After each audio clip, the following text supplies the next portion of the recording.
then, yung practical test permit ay i-email ulit sa atin. Hindi na yung kagaya ko, kinuha ko pa loob sa 2019. Then, coordinated examiner for scheduled flying test. Dito yata ay, ang alam ko sa Bicol ay, nabili Sir Angel kagabi na sa kapila ay, pwede pumuntahin si Kap. Mayroon lang certain number of examinees na kailangan mag-meet para pumunta Kap dito. At ibabalitan din natin yun sa ating Bicol batch sa sobrang late. Dami yung 35 din. So yun, malay natin, di ba, kung pupunta natin sa Kap dito. Dito tayo mag-exam. Then submit all original copies of requirements to PAAP. Total fee. Mura pa rin. Sama na po yun. Again, current fees lang po yun ha. Hindi pa kasama yung pakain nyo kung sa pilot during the day. Hindi pa kasama yung pa-Starbucks na sa pilot. Hindi pa kasama. Ano yun? Ang kagandahan na nun, pag mas marami yata, mas nakakamura. Mas makakamura yung fees. Doon sa internal fees na ako kasi solo ako nun eh.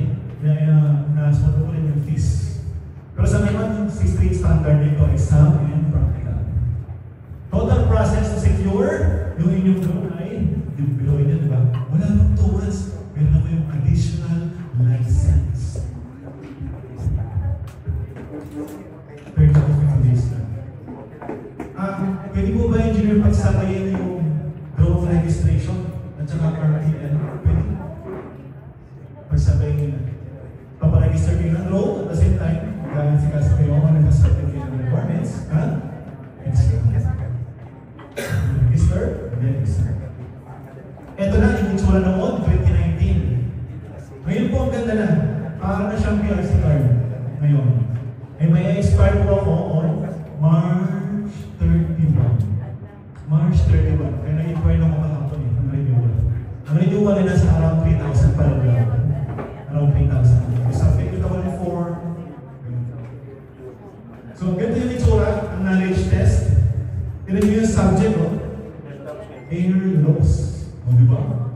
Ganda pakinggan, no? Dito sa atin, sa GE, meron tayong land loss. Sa harap, meron tayo air loss. Air loss. Then, times taken, first. And then, date taken. February na pala kumuha, no? So, yan. Pirmado yan. And then, ito yung mismo license ko ngayon. Wala pa ako PTC card. So, sa March, ito yung release na PTC card. So, pansinin mo, 2020, issuance date expiration is 5 years. 5 years. COA, ang pinakamahirap sa lahat. Nakakit ko ang mga suppliers na nakakilala ko ngayon na hindi makapag-continue.